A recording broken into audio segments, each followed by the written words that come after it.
Sir నమస్కారం sir. నమస్తే. చిరంజీవి గారు ఢిల్లీ వెళ్ళబోతున్నారు.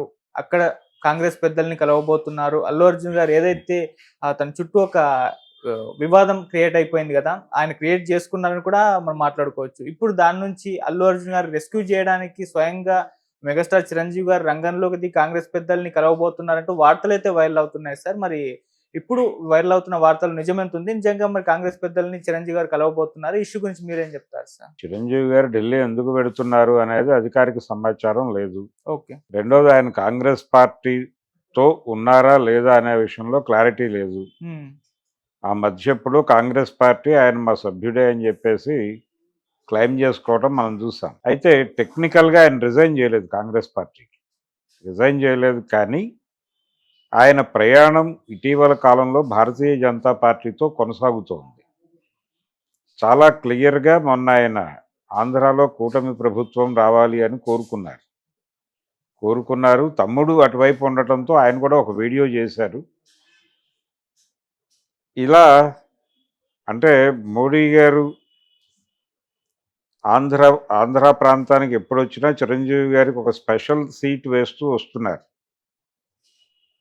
ఆయన అల్లూరి సీతారామరాజు విగ్రహావిష్కరణకు వచ్చినప్పుడు చిరంజీవి గారిని పిలిపించుకున్నాడు. కృష్ణ గారు బతుకున్నారు అప్పటికి. సీతారామరాజు పేరు ఒక జనరేషన్కి తెలియజేసినటువంటి కృష్ణ గారిని కాకుండా చిరంజీవి గారిని పిలిచి ఆ వేదిక మీద నుంచోబెట్టుకున్నాడు ఆయన. అలాగే సోము వీర్రాజు గారు ఆయన నేతృత్వంలో ఆంధ్ర భారతీయ జనతా పార్టీ నడిచినంత కాలం చిరంజీవి గారి ఆశీర్వాదంతోనూ వారి సలహాలతోనూ ఆయన పనులు చేసేవాడు. అలాగే ఆ మధ్య ట్రిబుల్ ఆర్కి సంబంధించినటువంటి వ్యవహారంలో కూడా చిరంజీవి గారు అమిత్ షాని కలవటం ఇవన్నీ చేస్తూ వచ్చారు. ఆయన మోడీ గారి ప్రభుత్వం పట్ల చాలా సానుకూలంగా ఉంటాడు. బాలరాముడి మందిరాన్ని ఓపెన్ చేసినప్పుడు కూడా ఆవిష్కరించిన సందర్భంలో కూడా చిరంజీవి గారు ప్రత్యేక ఆహ్వానితుడిగా హాజరయ్యారు అక్కడికి. అలాగే చంద్రబాబు నాయుడు గారి ప్రమాణ స్వీకారం సందర్భంగా చిరంజీవి గారిని పవన్ కళ్యాణ్ని విడిగా పక్కకు తీసుకొచ్చి వాళ్ళిద్దరి చేతులు పైకెత్తి ప్రధాని మోడీ ప్రజలకి అభివాదం చేయటం అనేటువంటి ఒక సన్నివేశం చూస్తే చిరంజీవి గారి ఇటీవల కదలికలన్నీ కూడా టువర్డ్స్ ఎన్డీఏ కనిపిస్తున్నాయి. ఇప్పుడు ఆయన ఢిల్లీ వెడుతున్నాడు అనగానే చిరంజీవి గారు ఢిల్లీ ఎందుకు వెడుతున్నారు అనేది వేరే కూడా, ఆయన ఏదైనా పని మీద వెళ్ళొచ్చు. అయితే ఇప్పుడున్న స్పెక్యులేషన్ ఏంటంటే రేవంత్ రెడ్డిని కంట్రోల్ చేయటం అనేది ఆపరేషన్.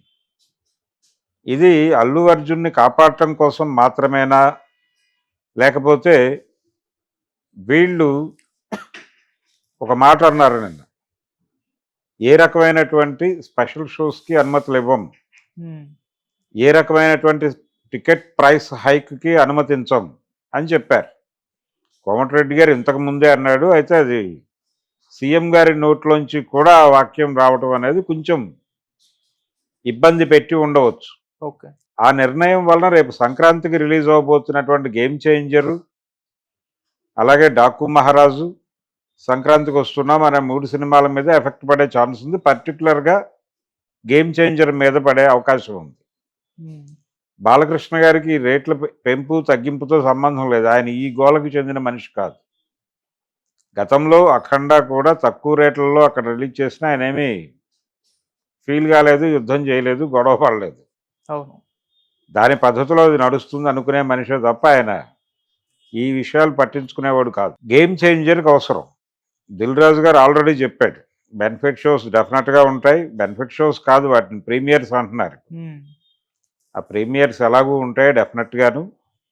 ప్రైస్ హైక్ కూడా ఉంటుంది అని చెప్పారు వారు అమెరికా వెళ్ళడానికి ముందు. పైగా ఆయన ఫిల్మ్ డెవలప్మెంట్ కార్పొరేషన్ చైర్మన్, ఆ హోదాలో కూడా చెప్పాడు ఆయన ఆ మాట. ఈలోపు ఈ మాటలు దొరికినాయి ప్రభుత్వం వైపు నుంచి. అది ఈయన వెళ్ళి మాట్లాడుకుని సానుకూలంగా నిర్ణయం తీసుకునేలా చేయొచ్చు. కానీ గేమ్ చేంజర్ టైంకి ఈ ప్రైస్ హైక్ చేయము అన్నటువంటి తెలంగాణ ప్రభుత్వ విధానంగా మారితే ఇబ్బంది అవుతుంది. కాబట్టి ఇప్పుడు పుష్ప రికార్డులని కొట్టాలి అంటే ఎవరికైనా సరే పుష్ప 2కి ఈ రికార్డు సాధించడానికి సహకరించిన అంశాల్లో ప్రీమియర్స్ అధికంగా పడుట ఒకటి దానికి తోడు ప్రీమియర్స్కి ఎక్కువ రేట్లు పెట్టి టికెట్లు అమ్మటం ఒకటి. అవును. మొదటి 10 రోజులు ఇతర సినిమాలకు ఇచ్చిన హైక్ కంటే కూడా డబుల్ హైక్ ఇచ్చారు. ఉమ్, అది ఇవన్నీ 3 అంశాలు కలిసి అది రికార్డు కొట్టగలిగింది. ఓకే.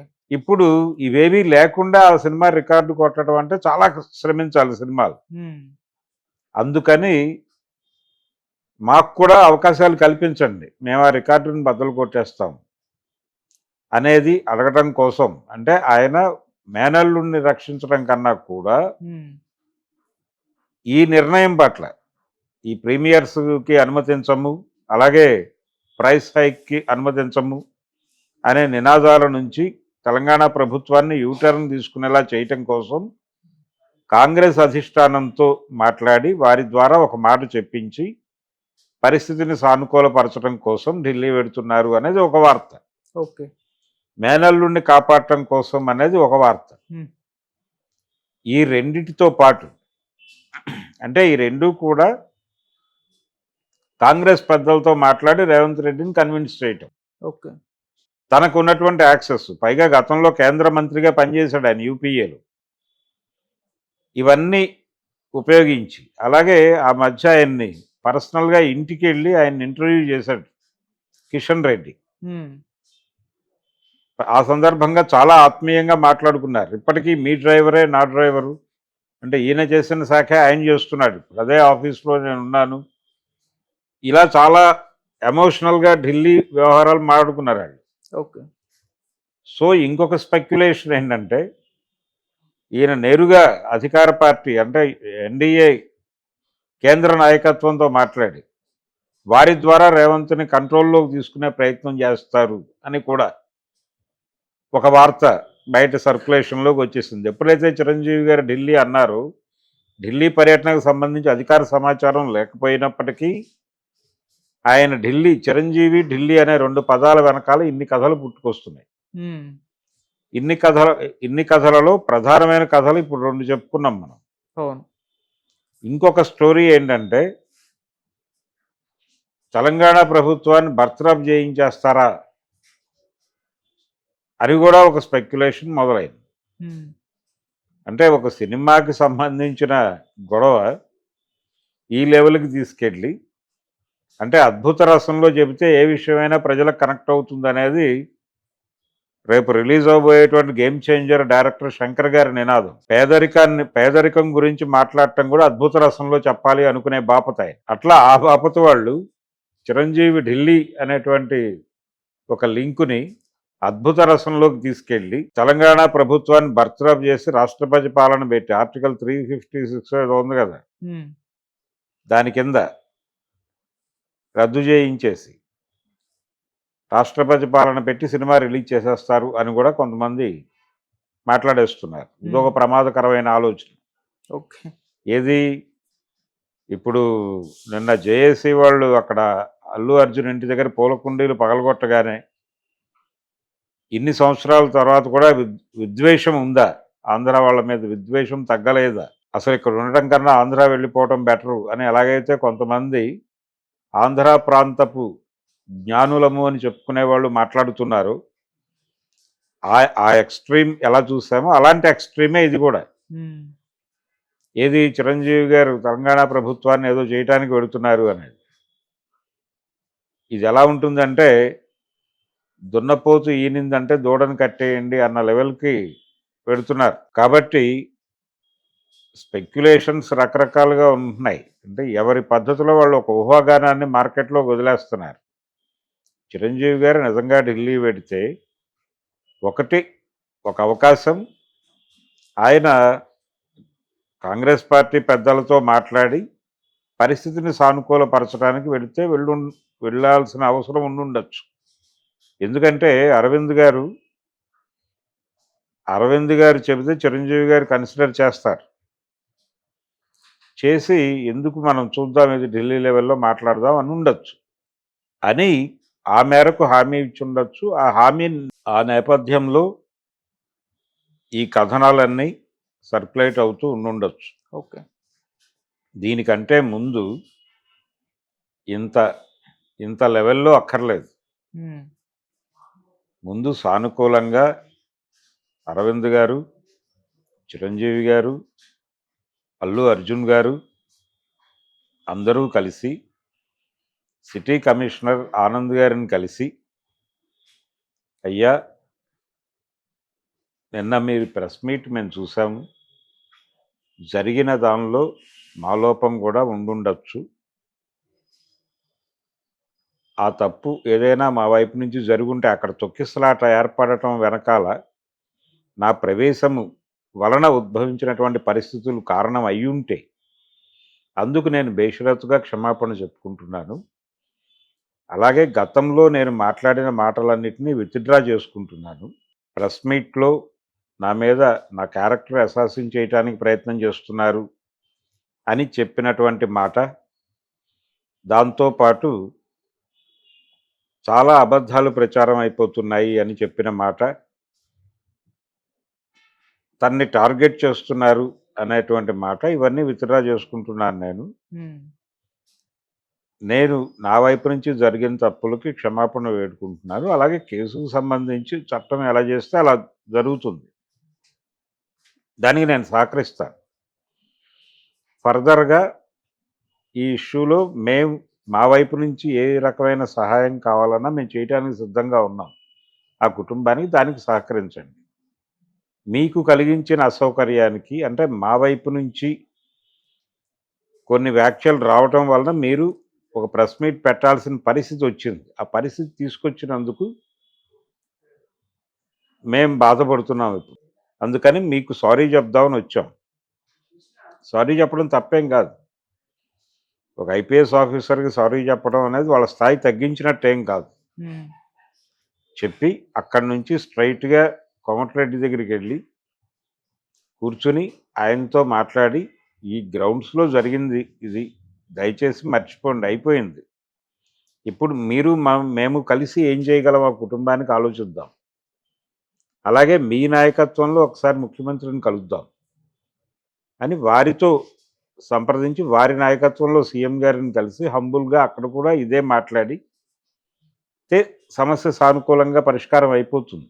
ఉమ్, దీనికి ఢిల్లీ వెళ్ళి హడావిడి చేయాల్సిన అవసరం లేదు. ఓకే. హైదరాబాదులో వీళ్ళందరూ కలిసి బయలుదేరితే 3 గంటల్లో సెటిల్ అయ్యే ఇష్యూ ఇది. ఉమ్, దీన్ని అనవసరంగా ఢిల్లీ లెవెల్లో తీసుకెళ్ళి, అంటే పొద చుట్టూ కొడుతున్నారు కానీ పొదలో కొట్టడం లేదని మనకు ఒక సామెత ఉంది. ఉమ్, అదే చేస్తున్నారు ఇప్పుడు. ఈ ఢిల్లీ వెళ్ళటం కూడా అదే. దీని తర్వాత ఇంకెవరో అమెరికా వెడుతుంటే అమెరికన్ ప్రెసిడెంట్తో ఇక్కడ ఇన్ఫ్లుయెన్స్ చేసి కేంద్ర ప్రభుత్వాన్ని ఇన్ఫ్లుయెన్స్ చేసేదాకా కథలు వెళ్తాయి. అందుకని ఇవన్నీ కాదు, ముందు తమని తాము అంచనా కట్టుకుని జరిగిన తప్పులో మన పాత్ర ఏమిటి అనేది ఒక్కసారి రివ్యూ చేసుకుని ఉమ్, హంబుల్గా ప్రపంచం ముందు అంగీకరించి బేషరతుగా క్షమాపణ చెప్పేసి ఒక్క మాట చెప్తే ఇష్యూ సాల్వ్ అయిపోతుంది. ఆ ఒక్క దగ్గరే ఆగింది. 3 ప్రశ్నలు అట్నుంచే వస్తోంది. ఒకటి, నువ్వు అంగీకరించటం లేదు, ఎవరిదో తప్పంటున్నావు, ముఖ్యంగా పోలీసుల వైఫల్యంగా చూపించే ప్రయత్నం చేస్తున్నావు, అది తప్పు అనేది ఒకటి. రెండోది, నువ్వు ఆ కుటుంబాన్ని కలవకుండా ఉండటానికి లీగల్ హర్డిల్స్ ఉన్నాయని చెప్తున్నావు, అది తప్పు. ఈయన వెడితే అక్కడ ఇంకేదో జరుగుతుంది అని బన్నీవాసు అన్నాడని ఆగిపోవటం కూడా అక్కర్లేదు. మీరు ఏదో గెటప్లో వెళ్ళండి, అక్కడికి ఎవరికి తెలియకుండా వెళ్ళండి, వెళ్ళి ఆ కుటుంబానికి ఓదార్చి వచ్చేసేయండి సైలెంట్గా. ఎవరికి అవసరం? మీరెవ్వరికి చెప్పకుండా రహస్యంగా మీరు వెళ్ళిపోతే ఎవరు చూశారు? ఇప్పుడు కొన్ని నిర్మాణాలు జరుగుతూ ఉంటాయి సినిమా హీరోలకు సంబంధించి, వాళ్ళు భయంకరమైన ఇమేజ్ ఉన్న హీరోలు కూడా.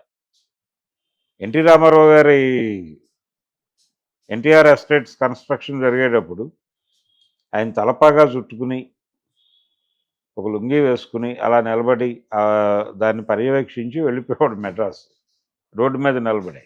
ఉమ్, ఎవరికి అర్థమయ్యేది కాదు. ఎవరో అనుకునేవాళ్ళు జనాలు, ఎవరికి అవసరం? ఆయనంతటా ఆయన చెప్పుకుంటే తప్ప ఎవరికి తెలిసే అవకాశం లేదు కదా. అట్లా చాలా. చిరంజీవి తన ఐడెంటిటీని బయట పెట్టుకోకుండా వెళ్ళి పనులు చేసుకుని వచ్చిన సందర్భాలు అనేకం. కాబట్టి ఈయన కూడా అలా వెళ్ళి అక్కడ వాళ్ళతో మాట్లాడి, అక్కడ కండిషన్ చూసి డాక్టర్లతో మాట్లాడి వచ్చేయచ్చు. లేదు అక్కడ మీడియాతో మాట్లాడినా ప్రమాదం ఏం లేదు లోపలికి వెళ్ళాక. మీరు చేయవలసింది ఏంటంటే మీ ప్రైవేట్ ఆర్మీని బయట ఉంచి మీ అభిమానులకి మెసేజ్లు ఇచ్చి అక్కడికి రమ్మని చెప్పకుండా ఉంటే చాలు, అంతే. ఏమీ కాదు. ఓకే. ఎంతమంది ఎలా వెళ్ళటం లేదు. అందుకని కొంచెం తగ్గి, ఆయన తగ్గేదేలే అనుకున్నప్పటికీ కొంచెం తగ్గి సబ్మిసివ్గా వ్యవహరిస్తే తన ప్రకటనల్లో ఉన్నటువంటి అపసవ్యత, ఆయన మొదటి వీడియో దగ్గర నుంచి నిన్న ముఖ్యమంత్రి గారిని టార్గెట్ చేస్తూ మాట్లాడిన ప్రెస్ మీట్ వరకు ఆయన ఎక్కడా కూడా మొత్తం తప్పుని వేరే వాళ్ళ మీదకి నెట్టే ప్రయత్నం చేస్తున్నాడు తప్ప యూనిట్కి లేకపోతే డిస్ట్రిబ్యూటర్లకి, థియేటర్ వాళ్ళకి, తనకి దీనిలో ఏదో మేరకు ఏదో డోసేజ్లో సంబంధం ఉంది అనే దాన్ని అడ్మిట్ చేయటానికి ఇబ్బంది పడుతున్నాడు అనేది వాస్తవం. ఓకే. ఆ ఒక్కటి జరిపితే ఇమ్మీడియట్గా వాళ్ళందరూ కలుస్తారు. అది చేస్తే సరిపోతుంది. అంతకుమించి చిరంజీవి గారు ఢిల్లీ వెళ్ళి సోనియా గాంధీ గారితో మాట్లాడి, సోనియా గాంధీ గారు రేవంత్ రెడ్డి గారికి ఫోన్ చేసి వారిని ఢిల్లీ పిలిపించి మందలించి ఇంత అక్కర్లేదు. ఓకే. మోడీ గారితో చెప్పి తెలంగాణ ప్రభుత్వాన్ని బర్తరఫ్ చేయించి ఎన్నికలు జరిపి, ఇంకొక మాట కూడా, పుష్ప సినిమాలో ఆయన ఇంట్లో ఫోటో కోసం తన వైఫ్ అడిగిన ఫోటో ఇవ్వలేదని ఇవ్వను అని సీఎం అంటే సీఎంను మార్చేసి తనే ఒక సీఎంని అపాయింట్ చేసి ఆ సీఎంతో ఫోటో దిగి ఇంట్లో పెట్టాడు. ఇంత యుద్ధం నా కోసం, నా మీద ఉన్న ప్రేమతో జరిగింది అనేటువంటి అదే మూలాధారం సినిమాకి. సెంట్రల్ పాయింట్గా దాన్ని నడిపాడు డైరెక్టర్ గారు. కాబట్టి సీఎంను మార్చేసినట్టుగా ఇక్కడ కూడా సీఎంను మార్చేస్తాడా అల్లు అర్జున్ అనే లింక్ ప్రాతిపదికగా ఈ ఆర్టికల్ 356 గురించి చర్చ వస్తుంది. ఓకే. అందుకని ఇంత అక్కర్లేదు, ఇంత జరుగుతుందని నేను అనుకోవడం లేదు. చిరంజీవి గారు ఏదో పర్సనల్ పని మీద ఢిల్లీ వెళ్తూ ఉండుండొచ్చు. ఓకే. ఈ క్రమంలో ఇప్పుడు ఢిల్లీ వాళ్ళు లండన్ నుంచి వస్తున్నారు. గేమ్ చేంజర్ కూడా ఆయనకి ఇంపార్టెంటే. గేమ్ చేంజర్కి వెసులుబాటు గురించి మాట్లాడటానికి వెళ్ళాడన్నా కొంత సెన్స్ ఉంది.